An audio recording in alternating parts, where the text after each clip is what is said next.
আমি চোখ ফেললুম আকাশে, জ্বলে উঠল আলো পূবের পশ্চিমে।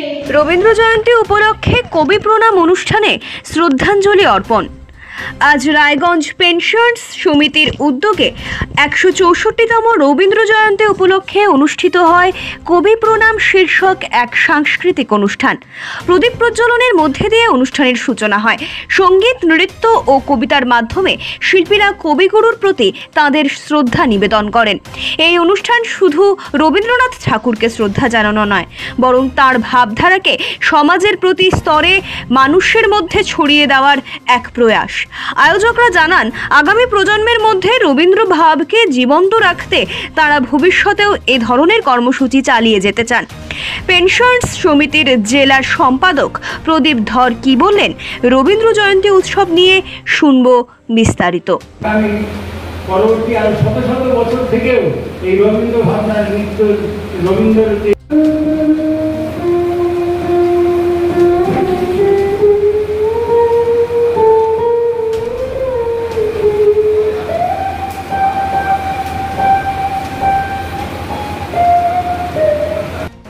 আমরা সারা ভারতবর্ষ এবং সারা দেশ, আমাদের রাজ্যও তার ব্যতিক্রম না।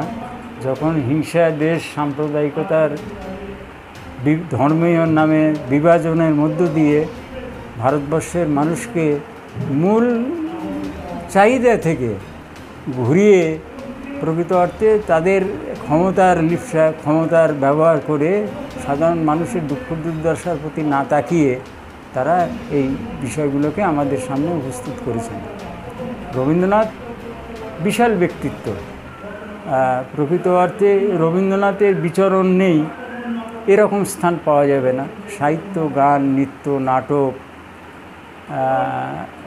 বিজ্ঞান, গীতিরস, এমন কোথাও মনে হয় এমনি বিশ্বকবি না, বিশ্ব মানবতাবাদী কবি, আন্তর্জাতিকতাবাদী কবি। স্বাভাবিকভাবেই তার রচনা সামগ্রী এবং তিনি শুধু সমস্ত স্তরে ভারতবর্ষের ক্ষেত্রে শিক্ষার অগ্রগতির জন্য তিনি রবীন্দ্র ভারতী। শিক্ষা কি? সেই শিক্ষা ব্যবস্থার জন্য বলেছিল, শিক্ষা হলো প্রকৃতির কোলে থেকে গ্রহণ করতে হবে, যার জন্য বোলপুরে শান্তিনিকেতন সেখানে গড়েছিলেন। এবং তিনি সাধারণ ক্ষুধার্ত, নিপীড়িত মানুষের যে শোষণের কথা, সেটাকেও তার লেখনীতে প্রকাশিত হয়েছে। অনেক অনেক বছর ধরেই তার ভাবনায় ভাবিত নেক্সট প্রজন্ম হবে, এখানেই তার সৃষ্টি সার্থকতা। এবং তিনি যেভাবে ভেবেছেন এবং বিভিন্ন নাটক, উপন্যাসের মধ্যে চরিত্র উপস্থাপনা করে বিভিন্ন দিকটাকে লিখেছেন। রবীন্দ্রসঙ্গীত প্রায় 2930টা তিনি রচনা করেছেন। ছোট গল্প, নাটক, উপন্যাস ধারাবাহিকভাবে। আমরা স্বাভাবিকভাবেই তার প্রতি বিনম্র শ্রদ্ধা জানিয়ে আমাদের সমিতির পক্ষ থেকে এই কর্মসূচি পালন করছি। এবং আমরাও চাই যে এই ভাবনাটা আমাদের মধ্যে সীমিত না রেখে আমরা আমাদের যে অনুগামী সমাজ, সাধারণ জনগণের মধ্যেও আমরা সেই ভাবনাটাকে নিয়ে যেতে পারি। এই যে মারামারি, দাঙ্গা ইত্যাদি ইত্যাদি যে ঘটনাগুলো, এর সাধারণ মানুষ তো তার শিকার হচ্ছে। তাহলে তাদেরকে আমাদের সংগঠিত করাও এই সময়ের বর্তমান কর্তব্য। সেটাও আমাদের এই কর্মসূচি পালনের লক্ষ্য। আজকে আপনাদের মূলত কী থাকছে কর্মসূচি? আমাদের কর্মসূচির মধ্যে থাকছে হচ্ছে উদ্বোধনী সঙ্গীত থাকছে, রবীন্দ্রসঙ্গীত দুটো, প্রারম্ভিক বক্তব্য জেলা সম্পাদক, রাজ্য কোঅর্ডিনেশন কমিটির বক্তব্য থাকছে। তারপর একটা আলোচনা, সেই আলোচনার সাবজেক্টটা হচ্ছে রবীন্দ্র ভাবনায় ধর্ম ও সাম্প্রদায়িকতা। আর দুটো গিটার সঙ্গীত থাকবে, নৃত্য থাকবে। এই মোটামুটি আমরা 2 ঘন্টার কর্মসূচি গ্রহণ করেছি। কতক্ষণ চলবে? 2 থেকে 2.5 ঘন্টা। পশ্চিমবঙ্গ নেতৃত্বকর্মী পক্ষ থেকে রায়গঞ্জ থেকে সঞ্জীব সাহার রিপোর্ট, খাস খবর 8।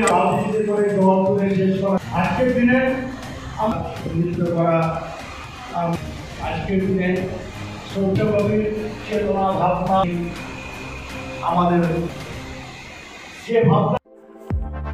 বাড়ি তৈরি করছেন?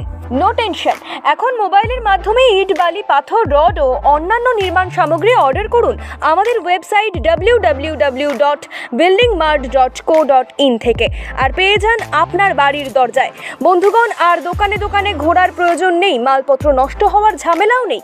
মাত্র এক ক্লিকে ইনস্ট্যান্ট উন্নত মানের নির্মাণ সামগ্রী পেয়ে যান আপনার বাড়িতে।